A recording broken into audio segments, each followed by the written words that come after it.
Buenos días a todos, vamos a acabar ya este primer bloque de nuestro confinamiento con un vídeo un poquito diferente.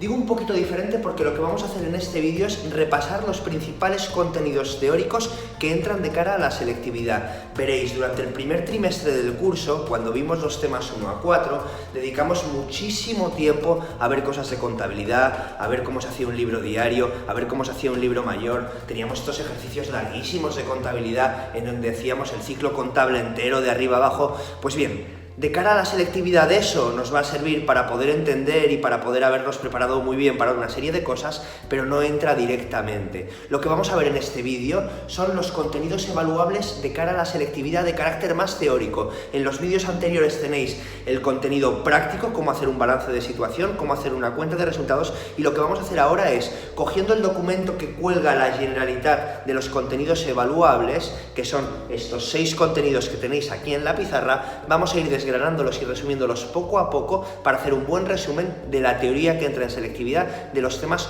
1 a 4.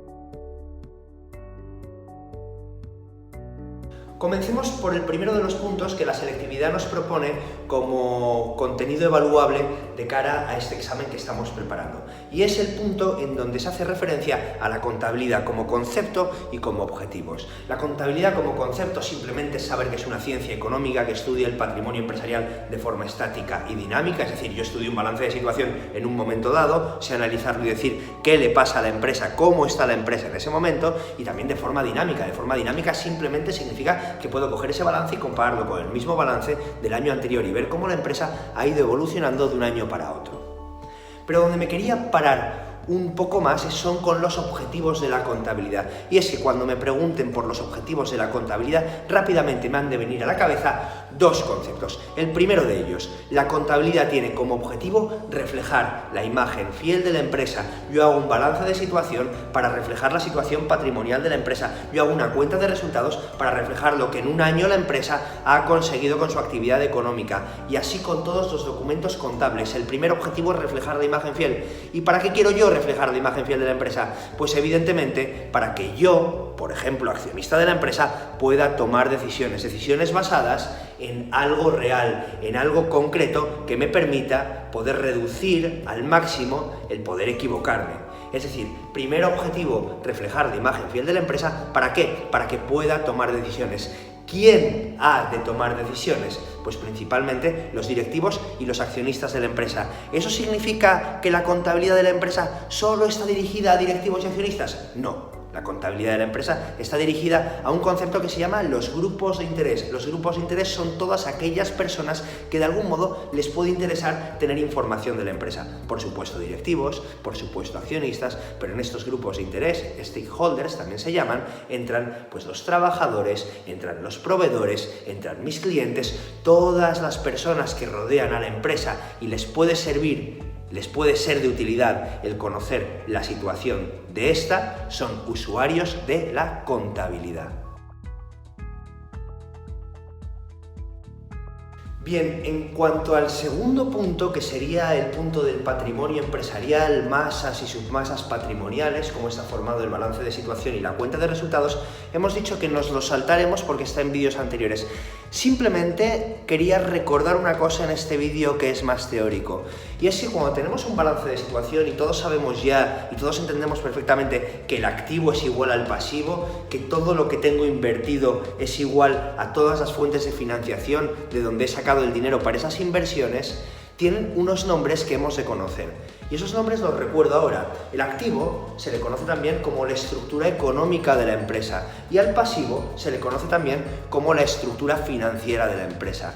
Este activo recuerdo que son todas las inversiones de la empresa y el pasivo son todas las fuentes de financiación.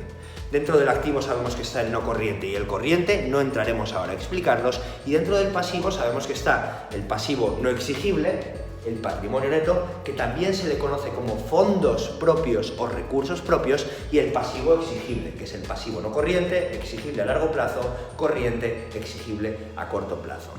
Os recuerdo también que la suma del patrimonio neto de los fondos propios con el pasivo no corriente se le conoce también como los recursos permanentes de la empresa. Son las fuentes de financiación a largo plazo y a más de un año. Antes de pasar ya al siguiente punto, también quiero aprovechar para recordar que todas las cuentas que están aquí dentro se valorarán en el examen de selectividad por el valor neto contable. ¿Qué significa el valor neto contable? Significa que las cuentas que hay aquí, por ejemplo, me podría aparecer mobiliario 10.000 euros. Mobiliario 10.000 euros significa que tengo un mobiliario valorado en 10.000 euros. Esos 10.000 euros, ¿de dónde salen? Pues esos 10.000 euros serán el valor real o el precio de adquisición, es decir, el valor por el que yo en su día adquirí ese mobiliario, imaginemos 15.000 euros, pero a este valor real le habremos restado ya la amortización que ha acumulado a lo largo de los años, es decir, porque haya pasado el tiempo, porque se hayan deteriorado esos muebles, por una serie de cosas esos muebles ahora han perdido valor y valen menos. Imaginemos que han perdido un valor de 5.000 euros con el paso del tiempo. Por tanto, ¿cuál es el valor neto contable? El valor por el que los compré, 15.000 euros, menos el valor que han ido perdiendo a lo largo del tiempo, 5.000 euros. Por tanto, 15.000 menos 5.000, el valor neto contable es el mobiliario de 10.000 euros.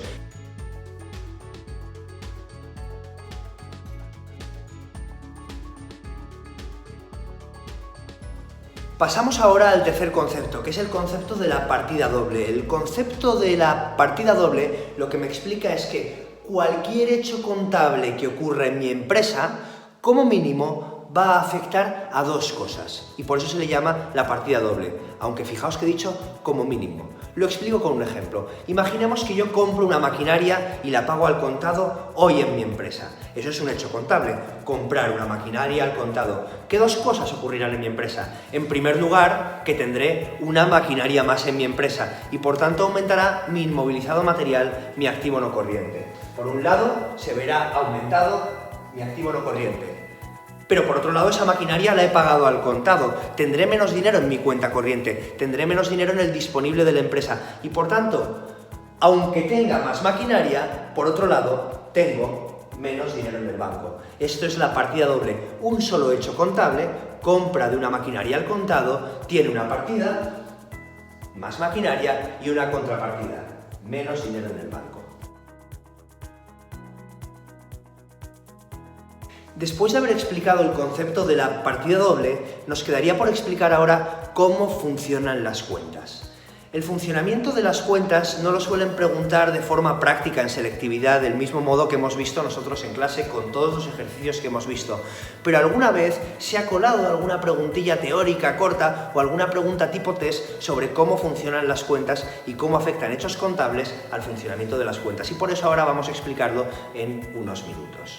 En primer lugar, hemos de saber que cada cuenta que se pone en el balance de situación o en la cuenta de resultados viene representada dentro de un documento que se llama el libro mayor en forma de T.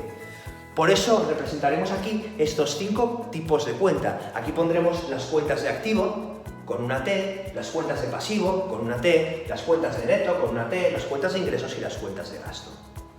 Donde pone cuentas de activo es cualquier cuenta de activo, pues comerciales, mobiliario, maquinaria, propiedad industrial. Donde pone cuenta de gasto, cualquier cuenta de gasto, las compras de mercadería, los gastos de personal, gastos de arrendamiento, suministros, cualquier cuenta de las que hemos visto de gasto.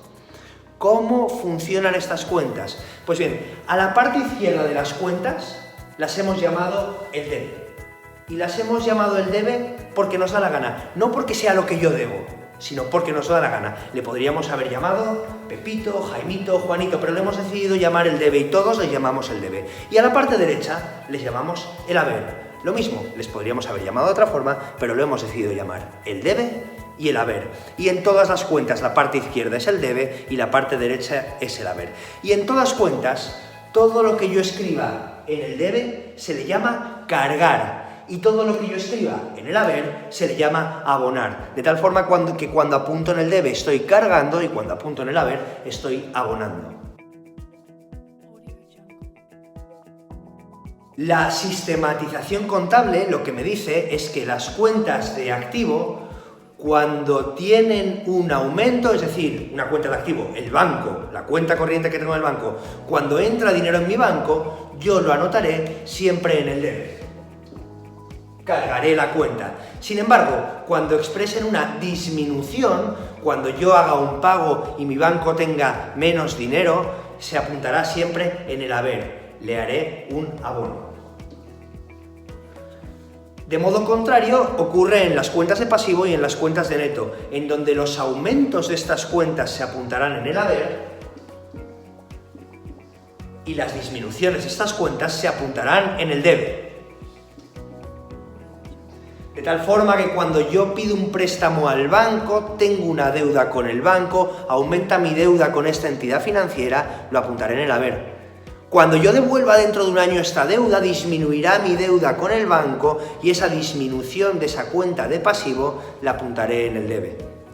Fijaos en este ejemplo que cuando yo pido un préstamo al banco y aumente mi deuda y apunte en el haber el aumento de pasivo, a la vez tendré que apuntar en el debe que tengo más dinero en mi cuenta corriente del banco, porque el banco me ha dejado dinero y por tanto como tengo más activo, lo apuntaré en el debe de mi cuenta de activo.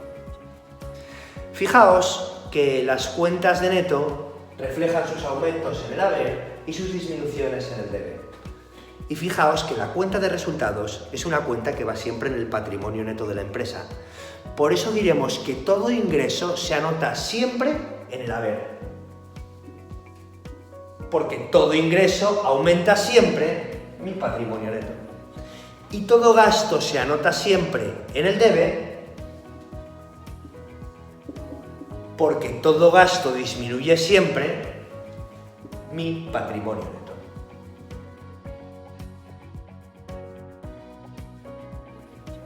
Dentro de este apartado hay una parte que se llama el tema de la normativa contable y es una parte que es muy amplia y en la que pueden entrar muchas cosas. Yo es una parte que la he dividido en estas 4 cosas que ahora os voy a explicar. En primer lugar, saber muy bien cuáles son los principios que rigen la contabilidad. Estos principios los tenéis muy bien explicados en los apuntes, pero yo quería hacer referencia a uno de ellos, al principio del devengo, al principi de la data del fet o al principi de meritació en catalán.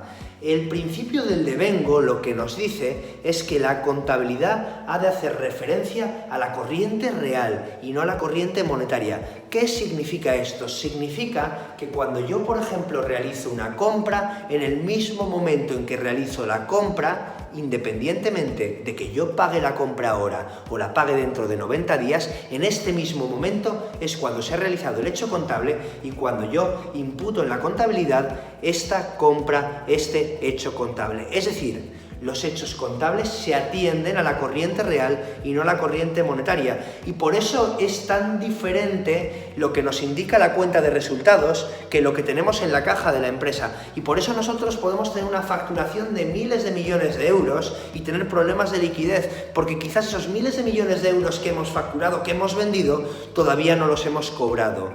A la contabilidad no le interesa cuándo cobramos, cuándo pagamos, eso le interesa a la tesorería de la empresa, al tesorero. A nosotros, a los contables, a los estados financieros, nos interesa la corriente real, que es cuando se realizan los hechos contables en sí mismos, cuando yo compro y cuando yo vendo, independientemente de cuando yo pague o cuando yo cobre.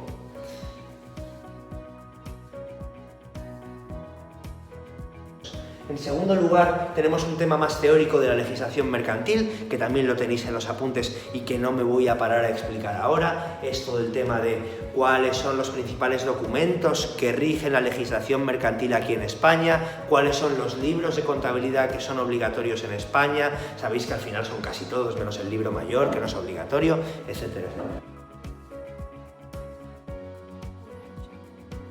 En tercer lugar, las cuentas anuales, que sabéis que son 5, el balance de situación, la cuenta de resultados, el estado de flujos de efectivo, el estado de cambios del patrimonio neto y la memoria, ese documento que siempre es el último, pero que sabemos que quizás es el que más información nos da, que quizás es el que, como analistas financieros, tenemos que mirar con más lupa para entender muy bien cómo está la empresa. Y por último, el saber qué es el plan general contable y qué partes forman este plan general contable de las empresas.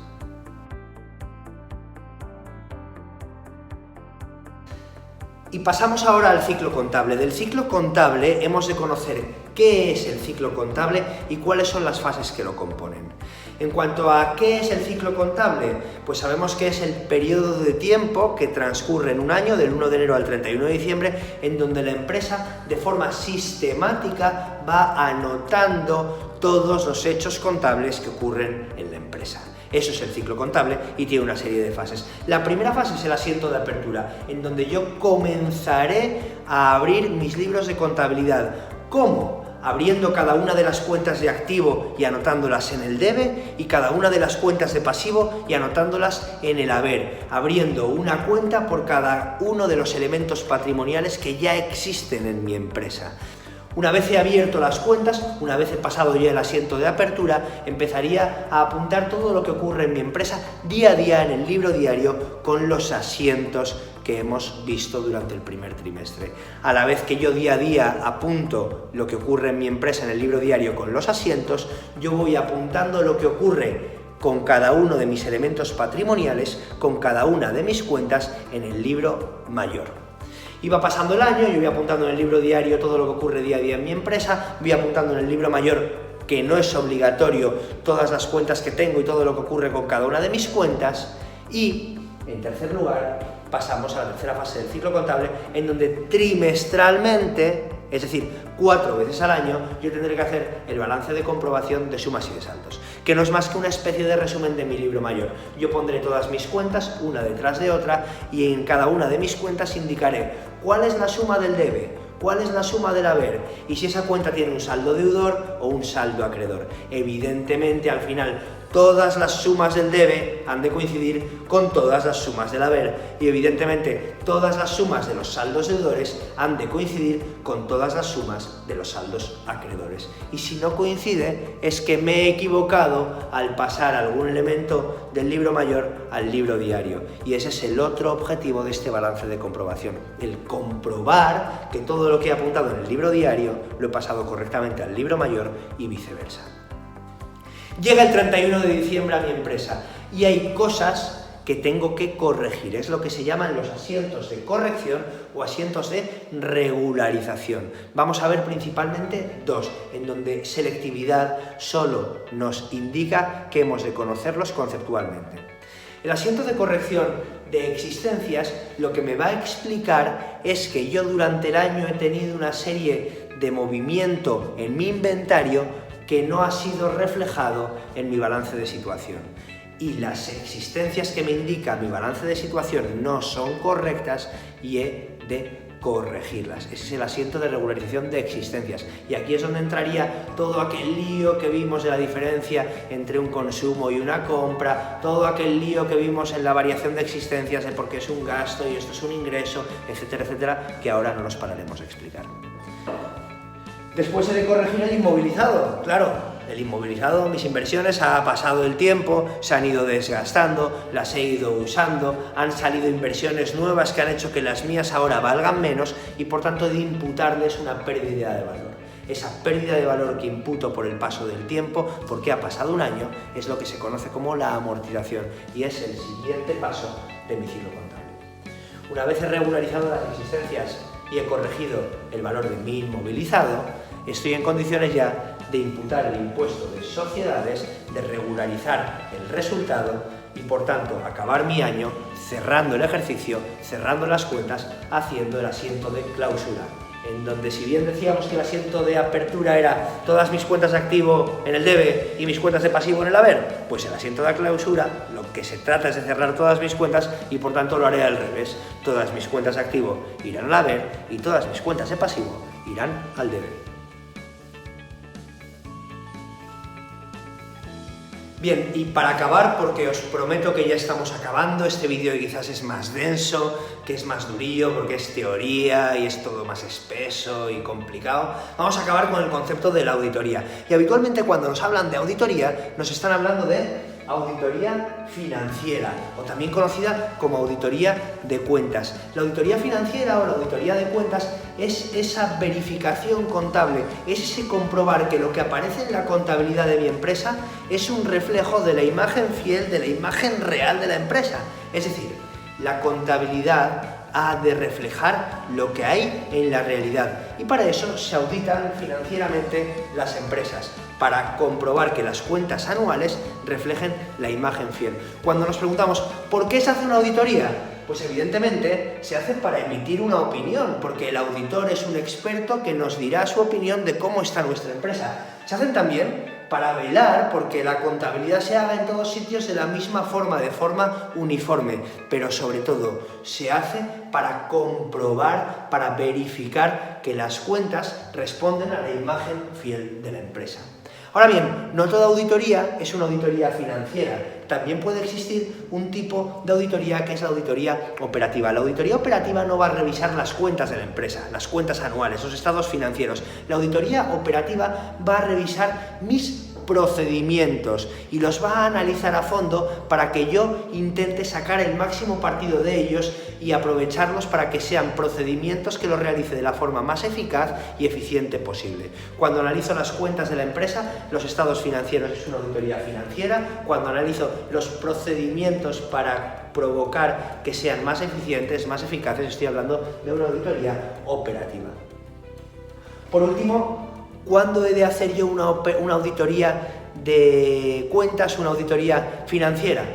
Pues hay muchos casos, nosotros nos vamos a quedar con 4 de ellos. En primer lugar, cuando me lo indique un juez, es decir, cuando yo tengo una orden judicial en donde yo tengo que presentar una auditoría financiera de mis cuentas, estoy obligado a hacerlo. En segundo lugar, cuando no haya presentado mis cuentas anuales en el tiempo que tenía estipulado, en el tiempo en el que estaba obligado a hacerlo. En el momento en que yo no presento las cuentas anuales, que a lo mejor no tenía la obligación de presentarlas auditadas, en ese mismo momento tengo la obligación de volver a presentarlas más tarde y esta vez auditadas.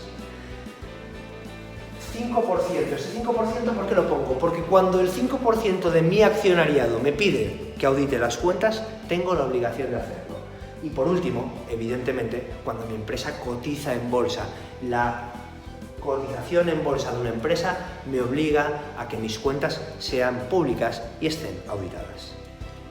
Estaba apagando ya el móvil y cerrando ya este capítulo cuando me he acordado que me he dejado una última parte de la auditoría. Lo siento, serán 30 segundos como mucho. La auditoría puede ser externa o interna. Cualquier tipo de auditoría, sea financiera, sea operativa, puede ser externa o interna. Externa es cuando lo hace personal de fuera de mi empresa, interna cuando lo hace personal de mi propia empresa. Cuando yo estoy obligado, porque cotizo en bolsa, a presentar una auditoría financiera, se entiende que ha de ser externa, porque ha de ser alguien de fuera, una de las Big Four, ¿no? Deloitte, Pricewaterhouse, etcétera, etcétera, la que me audite. Sin embargo, yo puedo querer hacer un tipo de auditoría para comprobar que mi empresa va bien y que esa auditoría sea por personal de mi propia empresa. Estaría hablando de una auditoría interna y con esto ya acabo. Han sido algo más esos 30 segundos que os he prometido, ya lo siento, y podemos pasar ya por fin al segundo bloque de análisis de los estados financieros.